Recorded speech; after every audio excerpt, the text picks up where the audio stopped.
Dr. Michael Miller, he is a lecturer emeritus in music industry studies at Cal Poly Pomona and is also a past director of the university's Center for Community Engagement. He is an arts commissioner for the city of Santa Clarita. Dr. Miller earned his Doctor of Musical Arts with concentrations in performance and arts administration from CGU, and actually studied with the man himself, Peter Drucker, and actually gave him rides and was sitting in his classroom. So that is quite a great honor. And as well as Gene Lippman Blumen. He is a certified facilitator in Peter Drucker's 5 Most Important Questions, and is also a Connective Leadership Institute certified associate. So we've got the right person to speak on both topics today. Dr. Miller is also a voting member of the Recording Academy. So the Grammys that you see come up, well, he has something to do with that. And is an ICF certified coach serving diverse professional constituencies. So please give a warm welcome to Dr. Miller.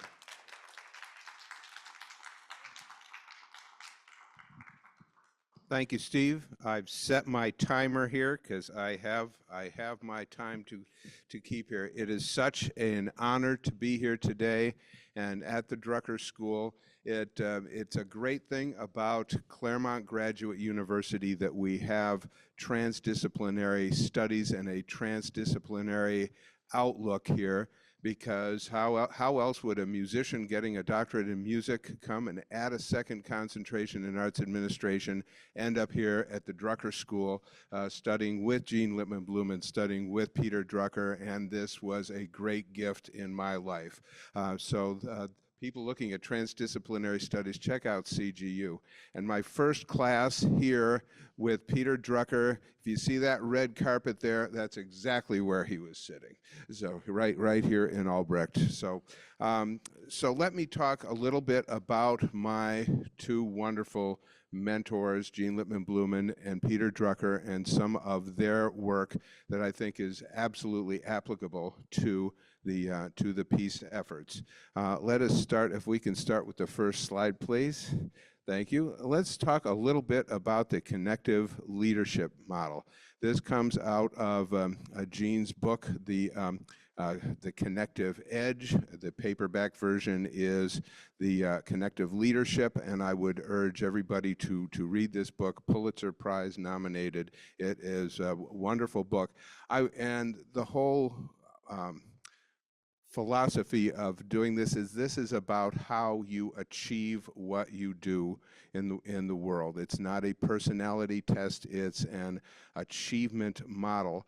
And the connective leader in this philosophy is to really build on all of these achieving styles, and so that you have a toolkit that you can connect in multiple ways. So the direct styles have been around for a long time, and what I'm going to talk about in the peace area is look at instrumental and relational. The red ones, the instrumental, they maximize interactions with other people, so that you have the personal, who's the persuader, the social, who is the networker, and you have the entrusting, who empowers others, even if you're not quite sure that they can do it. And those are great things. And think about peace and how this can actually work well in human interactions. I'm talking about human interactions today. So these are really helpful. And then the relational, which are in the blue, the collaborative, which is in joining forces, contributory, helping others, and the vicarious is supporting others in their work. So one of the great things about this book, this model, the inventories, the assessments you can take, is you can learn to develop these skills as you go along. So it's something you can learn from. It's not, so there are inventories where you can take assessments to learn about how strong these are working in your life, how you get things done. And you can see how you relate, and in a team you can see how others are doing. There are overlays where you can see how the team itself is doing, and you can also have the the assessments for aspirational assessments, where you see what styles would I like to develop in the future. So this is something where you see how you stand up to these, how you actually are working right now, and you can see areas where you would like to get stronger. So I would really suggest this as a great way to think about peace. What if we all developed our instrumental styles to work with others towards collective goals? What if we were to take the relational styles when we're contributing to other people's tasks and make this really intentional? So this is a great way to learn, to understand ourselves, how we work, and what we can improve in our lives. So I would so using these inventories, it is a way to grow. So you can take individual, organizational, societal capacity for achieving positive change. And it's highly recommended to look at the Connective Leadership Institute online. Another concept that Gene talks about that's very important is the seemingly opposing items of diversity versus interdependence. And for many years around the world in different philosophies, it's been talked about how do you resolve what seems to be opposite. And yet diversity, respecting individuals and their cultures, and interdependence, where you have to work together, it's, how do we have that dialogue? We say we can't just have one, we just can't have the other. We need to blend these. And so you have to be intentional about this, and the connective leadership model and the connective leadership work is intentional about doing this. In the peace plan, Gene says we find ourselves in a new world where inclusion is critical and connection inevitable. Without peace and without leaders who can integrate these opposing forces, we shall continue to dissipate our lives and our resources through escalating conflicts. So that's diversity and interdependence, and I'll talk about a similar dichotomy with Peter Drucker. But it's when you find those things where you need both things, how do you get it together? So and integrating cultures in peaceful endeavors. So I encourage you to read the Connective Edge or Connective Leadership, whichever edition you get. Go and look at connectiveleadershipinstitute.com, connectiveleadership.com. And find out about all of this. There's a ton of work on there, and there is also the peace plan you can find there. So and thank you, Gene Lippman-Blumen, who I know is looking for being my great mentor. All right, you're fabulous. So.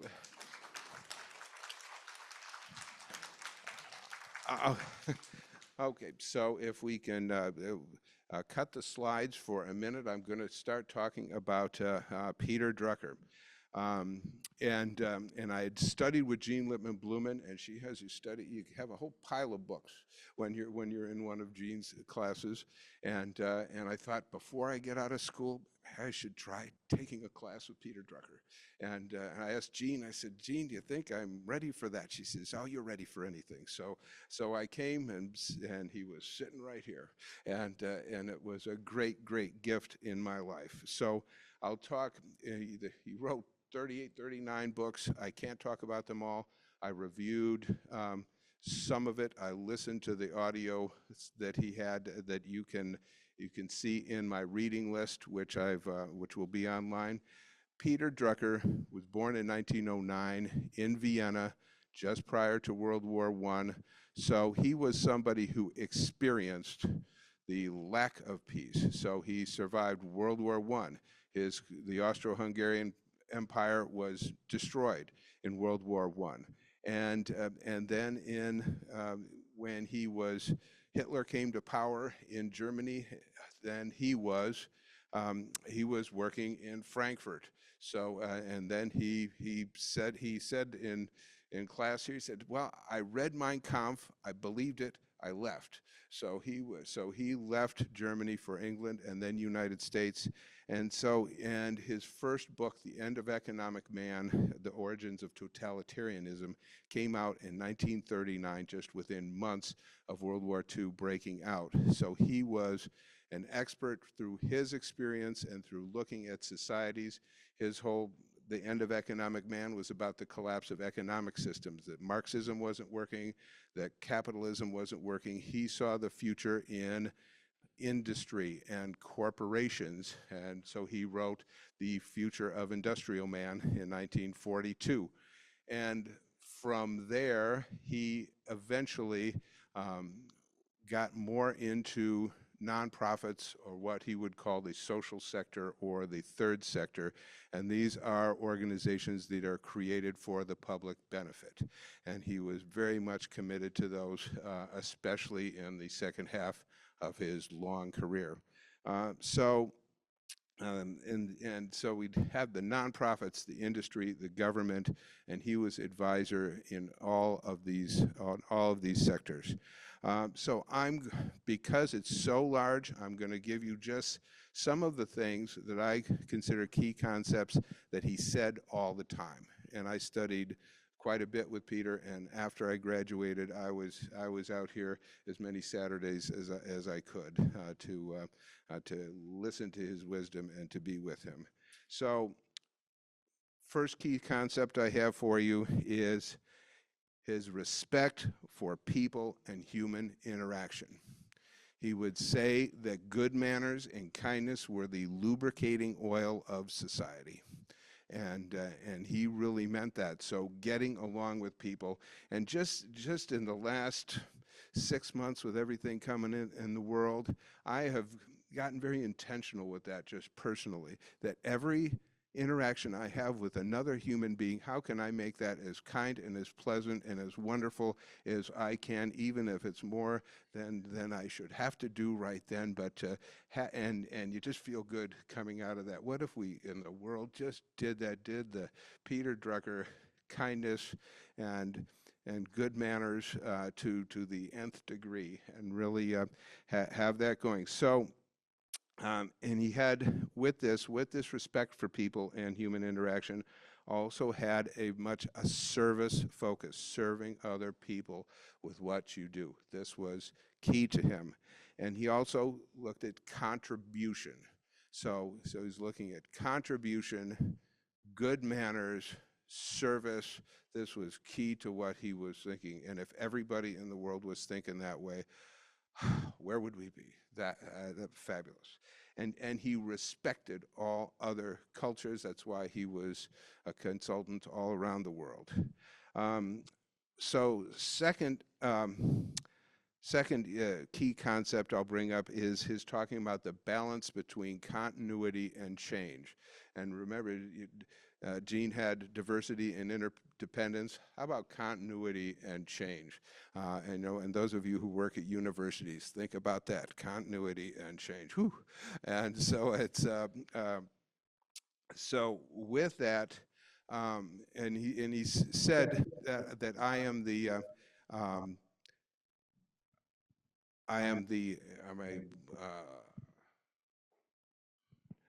echoing a little bit.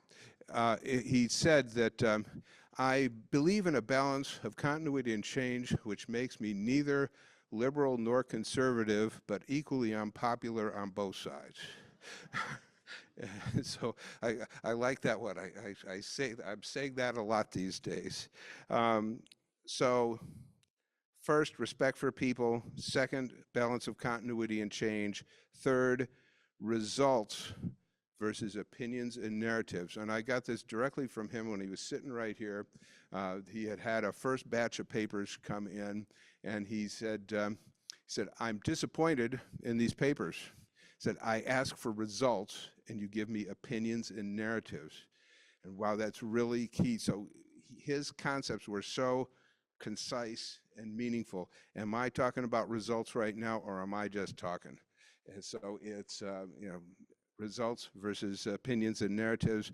And I'll give my wife, Deva, a shout out, because she was visiting the class that day, And I hadn't written my paper yet. When we were on the way home, she says, well, what are you going to write about? And I told her, she said, I think that sounds like opinions and narratives. And so her comment really was key for me writing the paper that Peter Drucker would like. And by the way, his classes, there were no exams. You had one paper, and you would write a paper that the father of modern management would read about how you would apply the learning of that class to you and your career. And that was tough. And he would say it if he didn't like it. So thankfully he liked my papers. So he would talk about identifying a need, define the results you want to have, and have a plan that includes what results am I responsible for. So it's all, so results from the start. What do I want to have happen? How am I getting there? What am I responsible for? And in the end, he would use the phrase, and it has to degenerate into work. So if you're talking and you don't actually define your results and you don't work at it, then it's then where are you? So in addition with results, he'd say, who is doing the similar work elsewhere, and what can we learn from their results? And I won't take the time to give some of his examples, but he gave good examples about that. Who's doing it elsewhere so you don't have to reinvent the wheel, and you can build on other people's work respectfully in collaboration with them if possible. And with planning, make it into small chunks that are achievable so that you have pilot programs that will learn, that others can learn from the results. He used the example of Frances Hesselbein, with CEO of the Girl Scouts of America and another Drucker protege, how when she put in the Daisy Scouts for the 5th and 6th graders, that she didn't make all the councils in the country do it, but that she made it available so the early adopters had the enthusiasm, they got the results, they brought other people in, and they learned from what those early adopters were doing. So he was a big believer in starting small and making it happen really well, and then expanding. Okay, so and then number 4, an opportunity focus rather than a problem focus. And so he was big on that, because if you're focusing on opportunity, you're taking your strengths and making them happen in a positive way, and you're not going, and by doing that, the problems, which you don't ignore, but by focusing on the opportunity first, the problems will recede in importance, because you're getting those results through strengthening your opportunities and what you have there. He was very big on that, and students that just complained about their work in their papers really didn't do well. I wouldn't have done that. And finally, he would ask, what do you want to be remembered for? He asked this to everybody. So when we're doing our endeavors, having a peaceful world, what do we want to be remembered for? And I've only got a couple minutes left. Can we have the next slide, please? And I'm not going to talk a lot about these, but I use Peter Drucker's 5 most important questions in my work at the university. I use that with individual students, with classwork. I do this with my coaching clients, and these things, you cannot escape them. What is my mission? Who is my customer? What does my customer value? What are my results? What is my plan? And with the mission, you are to really understand what is the purpose of your endeavor. Why am I doing this? Building on values, building on contribution, building on dreams. And why is this? What is our mission? What kind of business am I in? And with the customer and customer value, focus on service. With customer value, speak in other people's language so that you are listening and have a respectful two-way dialogue. What are my results? I talked about that a bit. how do you define results? How do you measure them? How do you look at what you intended, the objectives, and how do those turn into outcomes? And your plan, you take those results, you are having your vision, your mission, your goals, your objectives, your action steps, your timelines, so that you know in a way that focuses on your mission what those results are. And I say, here's what we're doing this year, this month, this week, today, now. And that is how you get through the 5 questions. And if we could have the last slide here, please. And I love this quote from Frances Hesselbein, who was a wonderful friend and colleague. This is about the 5 questions. The tool is an adventure in self-discovery, a means for assessing how to be, how to develop quality, character, mindset, values, and courage. It begins with questions and ends in action. So I would encourage you to use connective leadership, use the work of Peter Drucker in approaching the work that we're going to do towards peace. Thank you very much.